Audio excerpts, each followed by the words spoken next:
My name is Inky. I'm the former Member of Parliament for Dauphin, Swan River, Neepawa. I was the author of Bill C-331, which brought to the national stage the Ukrainian internment issue, which took place between 1914 and 1920. People often wonder why the number is 1920. 1920 basically is the year that the internment came to an end. So it continued after the war. When I first became Member of Parliament, through the invitation of the Ukrainian Civil Liberties Association, I was invited to a plaque memorial event in Brandon, Manitoba. At that time, I had no inkling and no knowledge of what the internment was all about. Most people that live in the provinces don't even know they existed. I visited a number of these sites, and the government wanted to disappear and no one to remember. And they did a great job of doing that.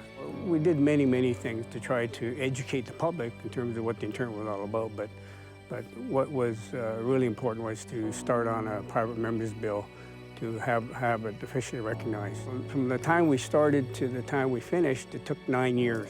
If it wasn't for the House, the members of Parliament in the House of Commons who came together and worked together through all the different stages, that bill would have never passed. When you put into war camps, over 6,000 people and 85,000 were made to register and continue to report to police. We as a country always welcome newcomers. And how do we treat, the people of Ukrainian descent? It is very sad that this country, had basically prisoner of war camps. That's what they were. We call them internment sites, but they really were prisoner of war camps. But at that time, they were looking for cheap labor, and basically that's what it was. It was incarcerate the people, make them work for the country for nothing, and the irony is that they confiscated all their belongings, and to this very day, really none of it was returned. I think the suffering part of it is almost undocumented, of what the families had to go through, the kids, We haven't really shown anything what the families actually went through, what the individual went through, the human side of the event.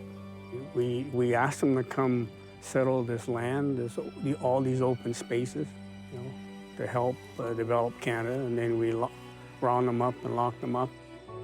My goal is to hopefully, as an educator, hopefully that this will never ever happen again.